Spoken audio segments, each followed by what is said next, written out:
I keep thinking about a moment that never happened, and it bothers me more than any mistake I ever made. It's strange how the mind does that at this age, replaying the things that didn't occur as clearly as the ones that did. My name is Thomas, and I'm 81 years old. I've lived a long life by most measures, raised children, worked hard, buried friends, watched the world change in ways I never could have imagined. And yet there's one conversation I still wish I had one more time. It wasn't a dramatic moment when I realized this. There was no hospital bed, no final goodbye, no sudden shock. It came quietly, the way most truths do, when you're old enough to finally sit still and listen to yourself. I was standing in my kitchen one morning, making coffee with hands that don't move as quickly as they used to, when I heard a phrase in my head that I hadn't thought about in decades. It was something someone once said to me, something I brushed past at the time, and suddenly it felt unfinished, like a sentence without a period. The conversation I wish I had wasn't long or clever or profound. It didn't require perfect words. What it required was honesty, and that's something I avoided more than I like to admit when I was younger. The person I wish I could talk to one more time was my father. He was a quiet man, the kind who spoke in short sentences and let silence do most of the work. He wasn't unkind, but he wasn't expressive either. In our house, feelings weren't discussed. You worked, you provided, you kept moving forward. That was the lesson, whether he intended to teach it or not. When I was young, I thought that was strength. I admired how little he seemed to need from anyone. He never asked for help.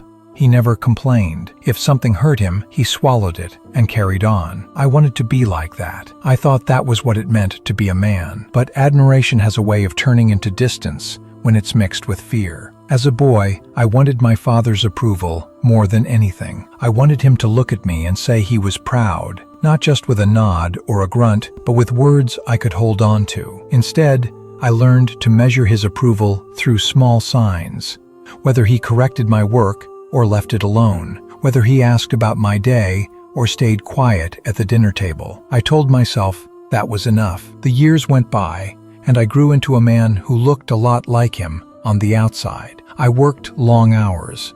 I kept my worries to myself. I believed that providing was the same as loving. I married, had children of my own, and without realizing it, I passed down the same silence I had grown up with. My father aged quietly too. His hair thinned, his back curved, and his voice softened in a way I barely noticed at the time. When I visited, we talked about safe things, the weather, the house, the news. We never talked about us. We never talked about how it felt to be father and son. It seemed unnecessary, almost indulgent. There was one afternoon, though, that stands out now more than any other. I must have been in my 40s. My life was busy then, full of responsibilities and distractions that felt urgent and important. I stopped by my parents' house unannounced, something I rarely did. My father was sitting on the porch, staring out at the yard like he was watching something invisible. We talked the usual way: work, family,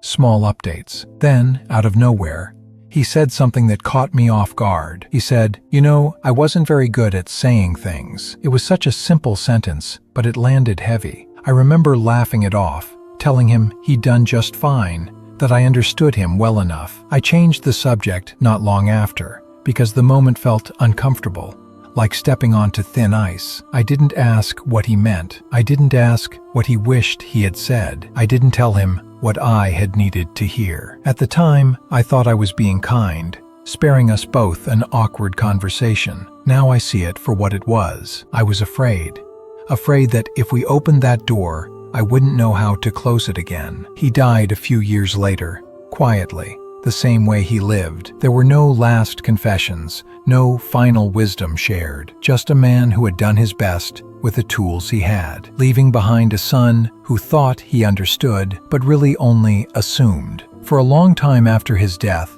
I didn't think much about that missed conversation. Life continued. My children grew up. My career wound down. I filled my days with activity, the way I always had. It wasn't until I started slowing down, that the questions began to surface. I began to wonder what my father had carried inside all those years, what fears he swallowed, what regrets he never spoke, whether he ever doubted himself the way I have doubted myself, whether he ever wished I had asked him something more personal, something real. And then a harder thought followed. I wondered how much of my own silence I had passed on. I started noticing moments with my own children where I had done the same thing my father did. Moments when I felt something deeply, but chose practicality over honesty. When I assumed they knew how I felt because I showed up, paid the bills, fixed what needed fixing. I told myself actions were enough. But now, at 81, I can tell you this with absolute certainty. Actions matter, but words linger. Words become memories. Words become something people replay in their minds when you're no longer there to clarify them. The conversation I wish I had with my father isn't about blame. It's not about accusing him of anything. It's about curiosity, about asking him who he was beneath the role he played so well. It's about telling him that his silence shaped me, for better and worse, and that I wish I had understood him while there was still time. I imagine that conversation sometimes, not in a dramatic way, but gently. I imagine sitting across from him, maybe on that same porch, and saying, "I know you tried. I know you did what you thought was right, but I wish we had talked more." I imagine him listening, maybe uncomfortable, maybe unsure how to respond, but present. I imagine telling him that I spent years trying to earn his approval, not realizing he thought he had already given it. That's the cruel part of time. It gives you perspective long after it gives you opportunity. As you get older, you realize that most people aren't withholding love. They're just unsure how to express it.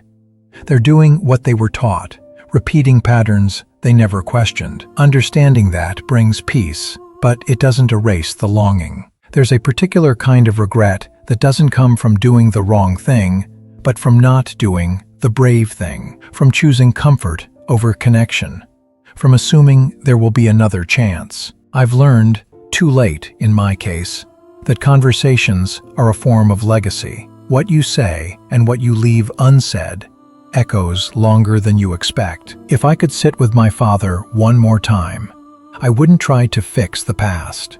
I wouldn't demand explanations. I would simply ask him about his life in his own words. I would tell him about my fears, even if it felt awkward. I would let him see me not just as his son who managed fine, but as a man who still had questions. Because here's something no one tells you when you're young. Strength isn't silence. Strength is staying in the room when things get uncomfortable. At this age, I don't have many illusions left. I know I can't change what's already happened.